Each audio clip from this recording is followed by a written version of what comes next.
Good evening, everybody, and welcome to the 190th episode of our first run through the House of Light expansion for Book of Hours on YouTube, playing as the Archaeologist. I am the librarian of Hush House, and this journal will record what arose from my crime and my curse.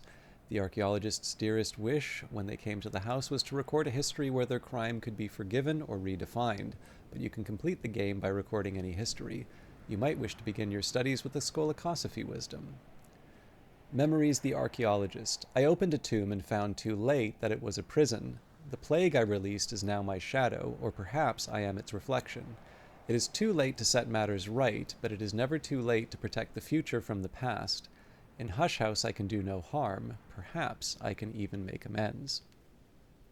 So what I sometimes think about, given that we are committing some more things to the Tree of Wisdoms, I tend to think about the worldview that's being expressed in terms of committing these to the Tree of Wisdoms and how that may relate to the archaeologist. Because one of the things that's kind of neat about these characters, again, there's a lot that you're going to be bringing as the player. The game's not necessarily going to tell you what to think in terms of basically in terms of the game overall, but specifically to where your character goes or where they should go. You can see how this character can really go any direction. So, you open the tomb, a bad thing happened, and, you're never going to open tombs again, right? The thing that happened to you is so horrible, you're scarred, you just can't get over it. Or maybe you are very reluctant to do things. Maybe your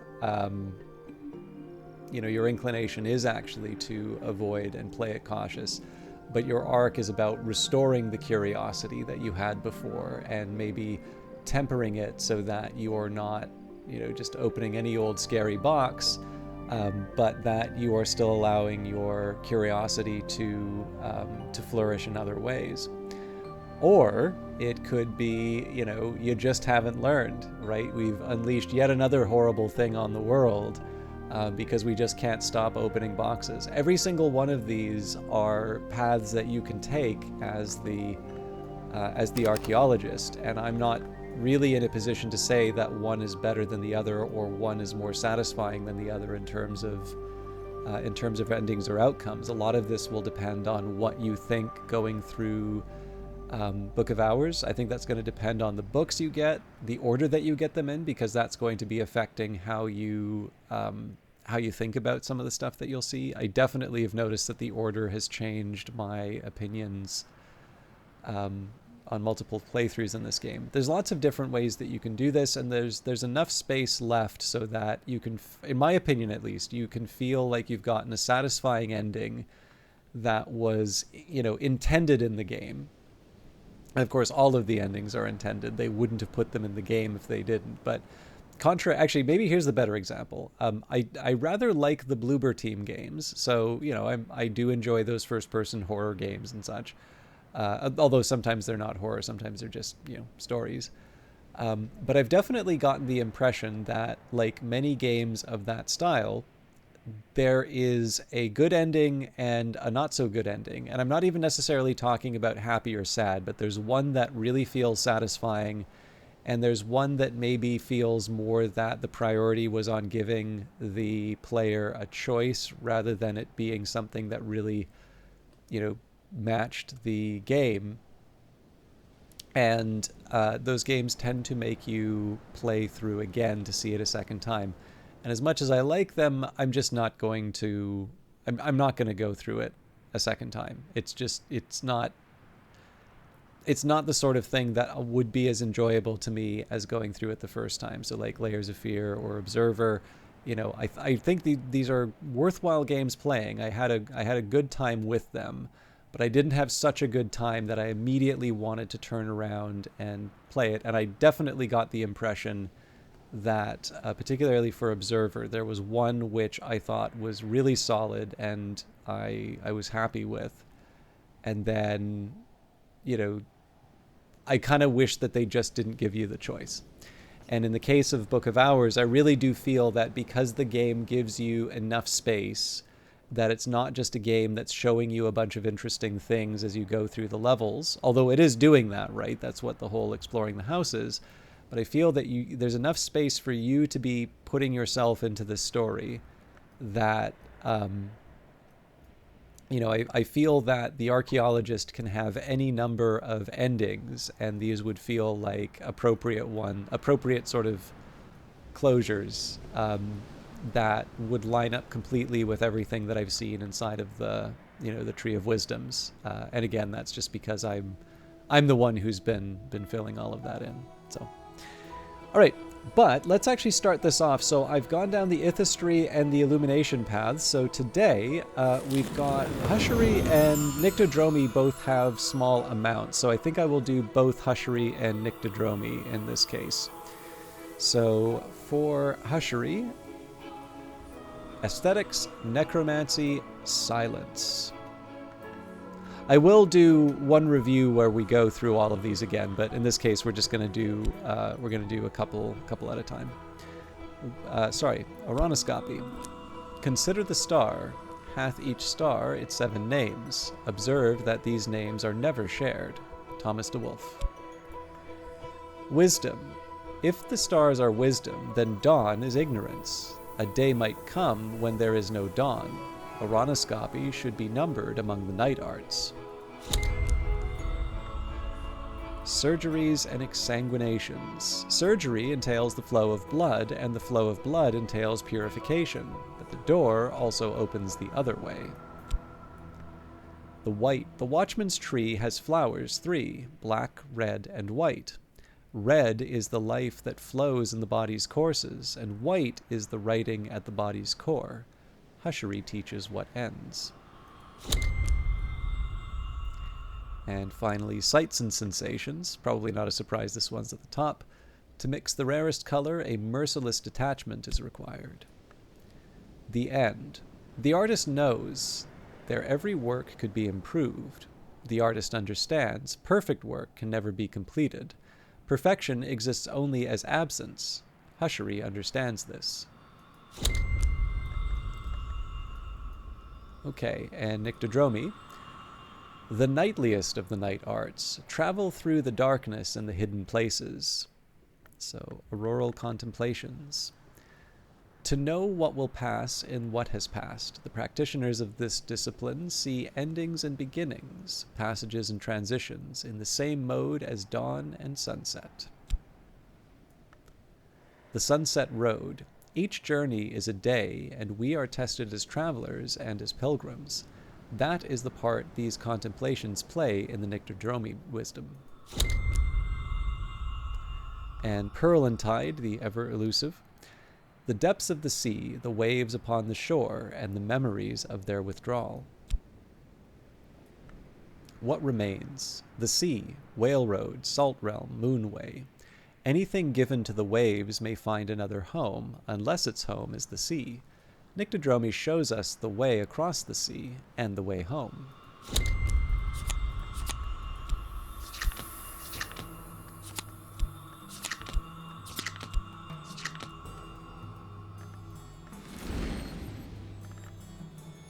All right.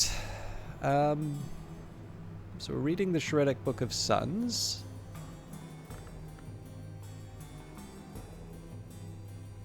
I think I said I was going to put something into the Inks of Power.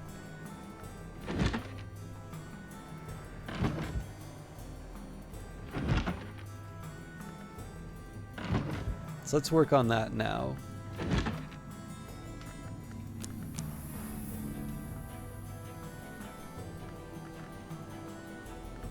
And I'll just kind of take this from the top to bottom here.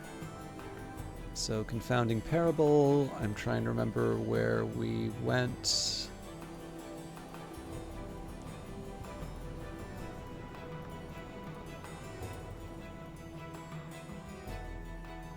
I'm trying to remember if this was one of our original rounds or not. I'm also curious, have I not read the Watchful Tantra yet?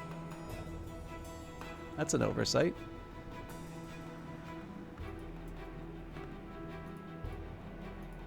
Okay, well, let's start with It Is Written, and then we'll move We'll move up.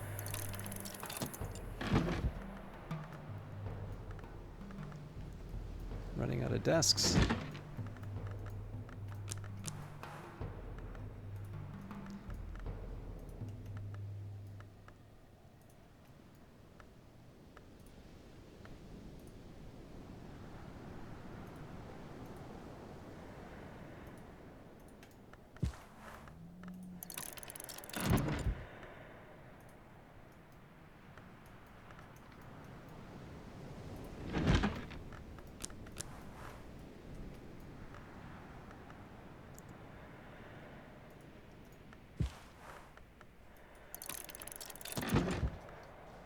Okay, that should cover me for Inks of Power for the rest of today.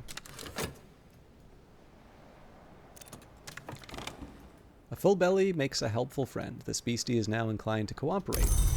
And actually, while we're at it, we're at the end of the day, so I need to make sure I keep something for... here's what we'll do.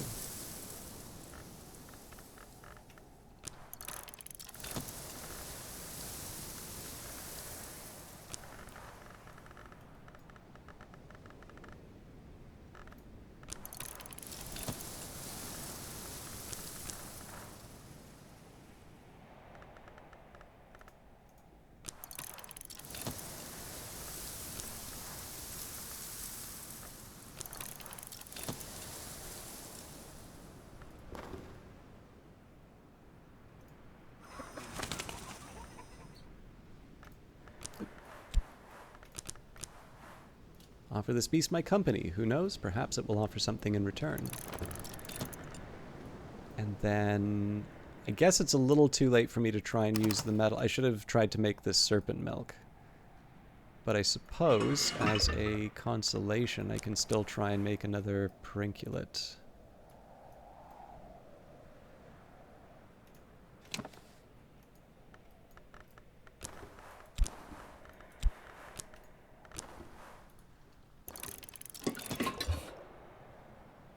We might have had enough time. I don't know.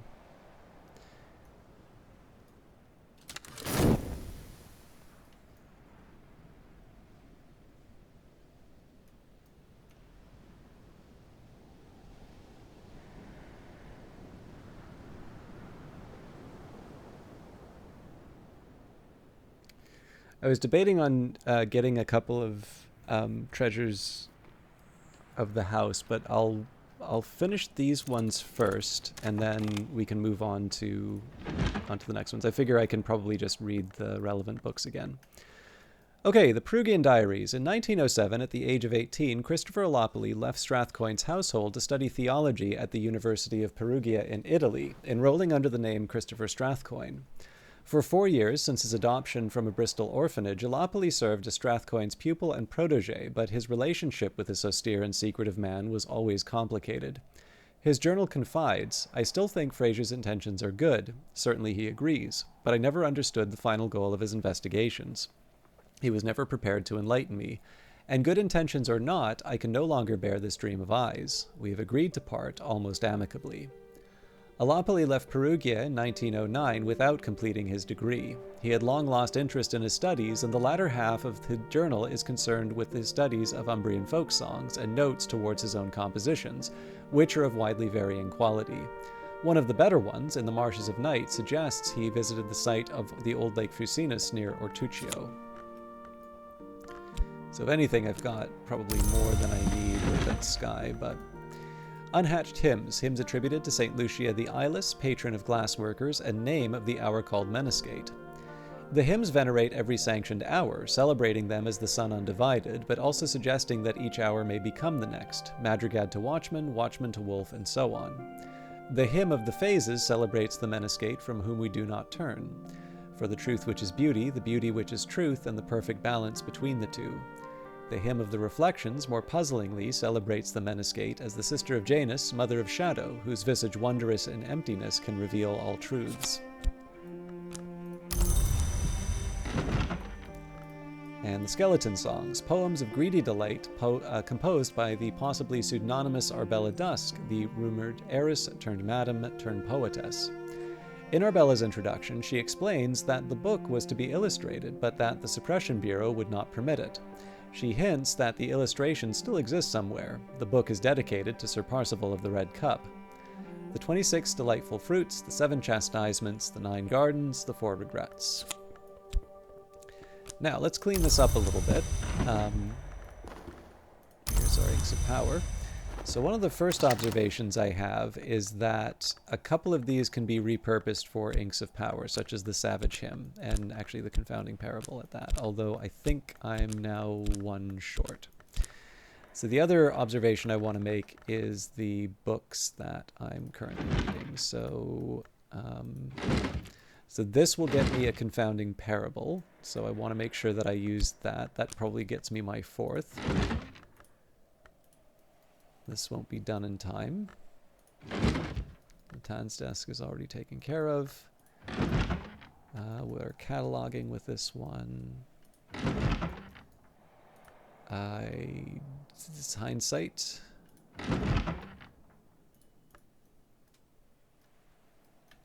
And fear. Okay. Bunch of scaly stuff.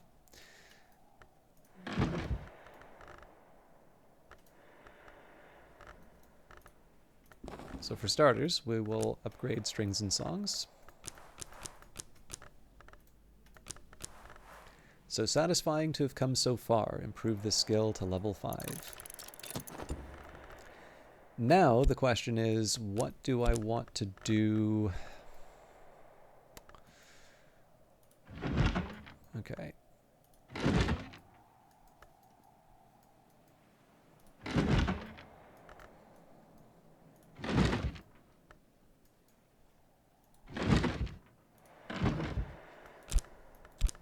So I really am already set for Inks of Power.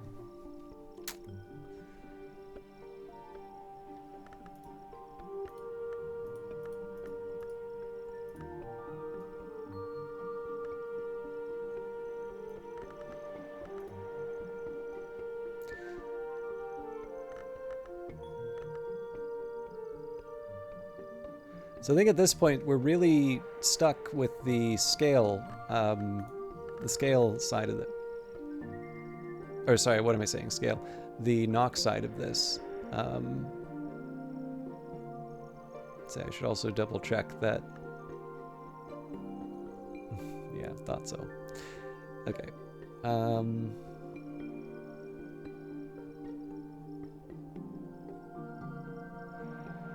Yeah, so it's Sand Stories next. Which is fine. Rose and Moon. Oh, that'll actually be particularly helpful.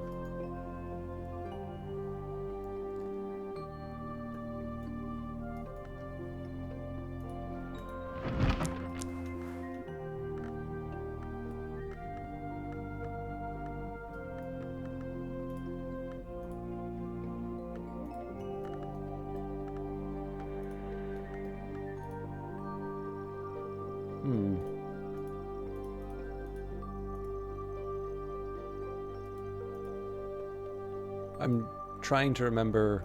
I think we did Victory of Crowns, so.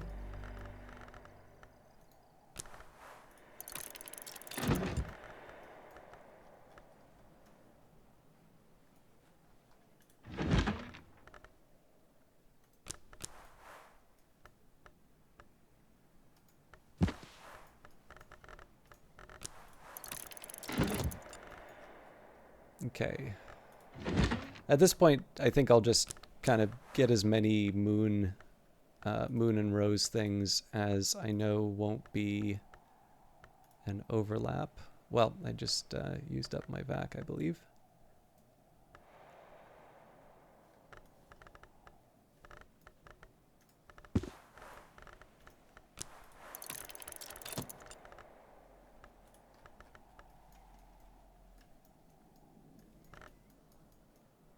Okay, I think that's it. So I was tempted to get another intuition, but I think we are coming up short. Now I have an idea of this book's nature and its contents. The Morphe Codex, a priestess of the Sisterhood of the Knot, claims to have discerned the true meaning of the Thunderskin's birth. So there's not a whole lot of organization going into the to-read pile at this point.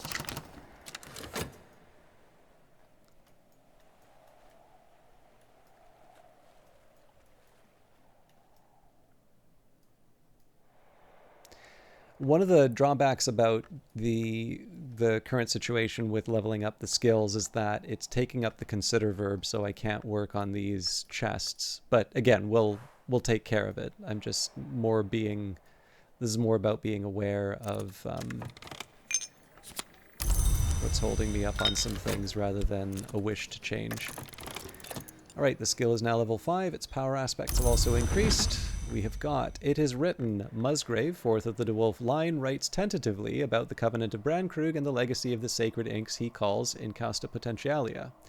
As the light passeth through a prism into many colors, so the great inks separateth into the lesser inks, and the lesser inks into the inks minor.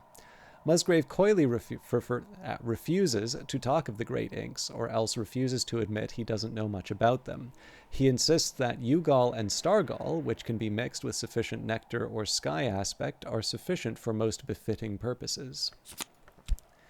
So I'm going to set these aside right now because I'm going to need to make some choices. The White Book of Brittany, a volume of death lore gifted to Brian of Brittany by... a volume of death lore gifted to St. Brendan's by Brian of Brittany, who was made Earl of Cornwall after the Norman conquest. The white flower lies heavy, but the roots of the watchman's tree run deeper than snow. The white flower is described as the death of wisdom, but wisdom can pass into sleep, not death, when the rage of glass is subjected to sufficiently powerful winter aspect while the ragged crossroads arts are invoked.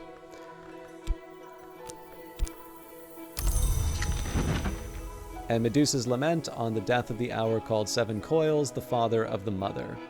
The first part of the poem describes the ambush of the Seven Coils by a warrior scarred all over by the traitor gods, scarred even unto his eyes, so that the sight of the great coils would not destroy him. The battle rages on until the Seven Coils drowns in its own blood, at which point the narrative turns mystical and elusive. A seven-titled goddess arises from the excuse me, from the foam of its blood. She is an armored queen, a serpent daughter, a key, a healer, a murderess, an oracle, but her seventh title is not to be revealed.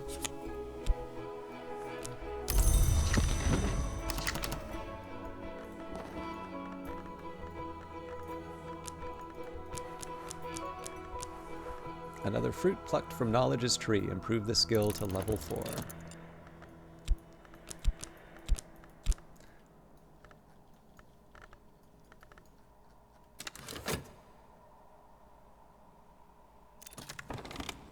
And now it suggests a meal would be welcome.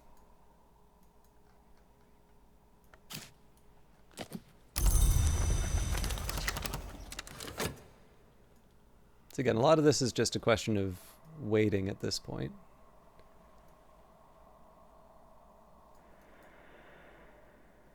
I'm only expecting one element of the soul to take more than one... Sorry, I'm only expecting one element of the soul to be lost overnight.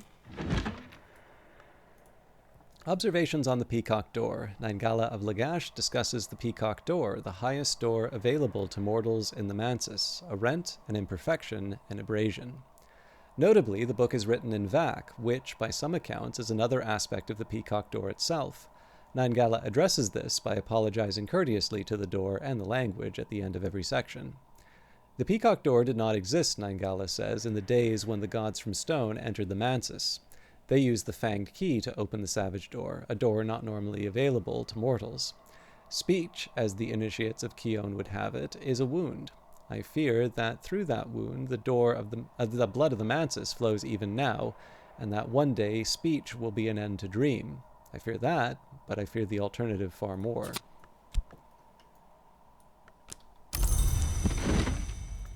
Deaths and their evasions. Father Stanislav John Schaller writes of the means and limitation of passage between the orders of the Mansis. No long names hours. Unusually, Father John has written this book in Fusine for, he says, a special secrecy. He speaks very cautiously of the exceptions that can sometimes be made to the edicts of Chancel and Calyptra, and hints at the means by which he successfully returned a lantern long to flesh. Schaller mentions most cautiously of all that he has been permitted to see a book that speaks more deeply on the matter, but that it was surrendered into the shadow of a covenant stone of the Watchman's Tree. It can be retrieved if the 99th wink is reserved under the edict's liminal.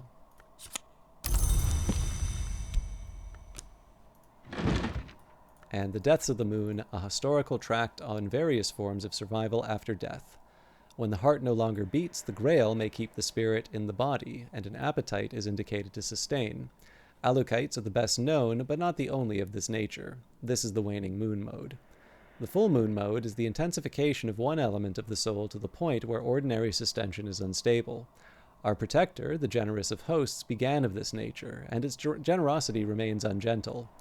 It is possible for the body's health or the heart's core to outpace the other elements, so that a static mode becomes impossible and growth proceeds in dramatic stages until balance remanifests.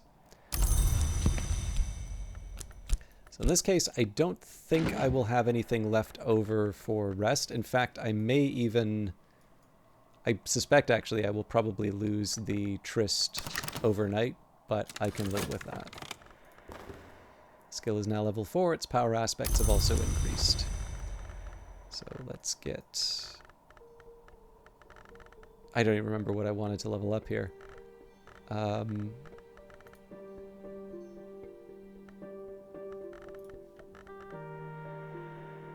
Sand Stories.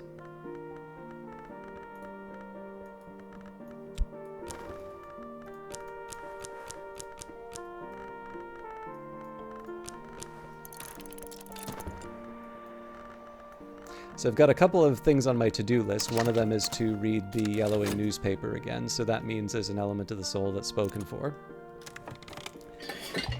With Keeper level Edge, Perinculate is the precursor to Serpent Milk. So originally I was intending on making that Serpent Milk today, but we can take care of that later. And here we're just gonna accept all of this. Although, one thing I can do...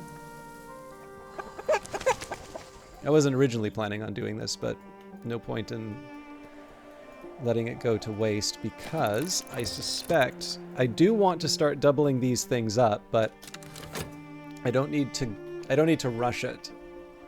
In fact, it might not be a bad idea for me to wait until I've committed everything to the Tree of Wisdoms to do that, just so I don't have too many things occupied.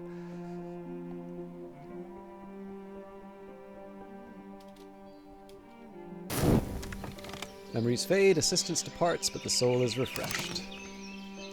So yeah, we're down a couple of elements of the soul, but nothing we can't overcome. And we should have Newman to play around with in just a little bit. Actually, you know what? We'll read the Newman the first thing next stream.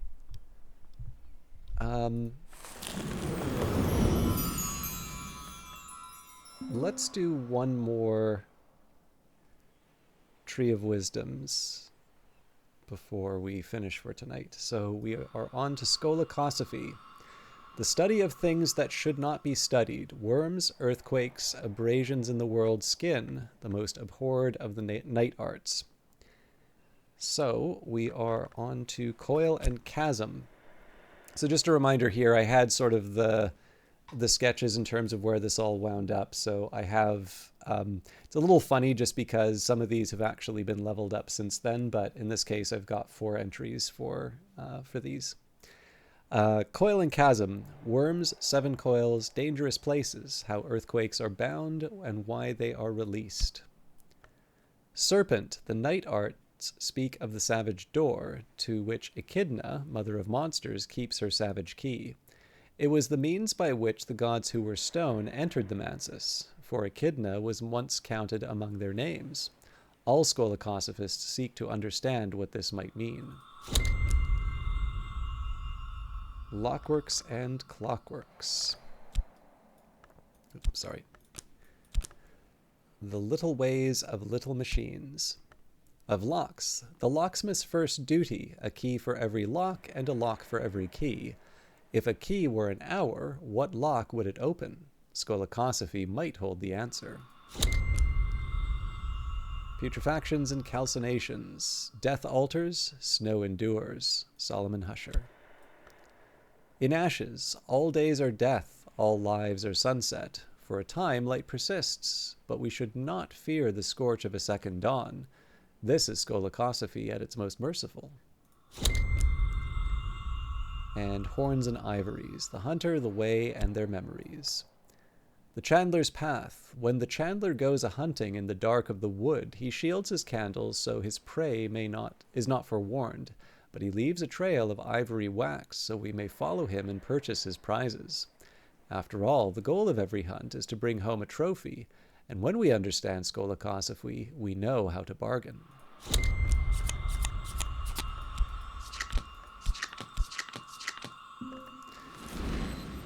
All right, so that leaves us with a pretty decent list of things to do in the next episode. So we will deal with our final preliminal meter.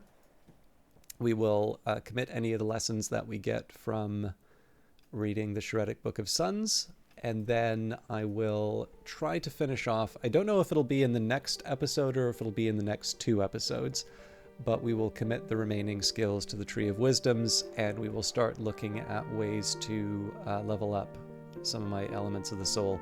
One of the big drivers of this is just going to be, as long as I have sort of 6 elements to work with, that would be for the Salon, we're going to level it up. So Shapt should be going quite high, Metal should be going quite high, but something like Core or Arab right now holds back. But all of that will be in the next episode. Thank you very much for watching, and we'll see you in the next one. Take care.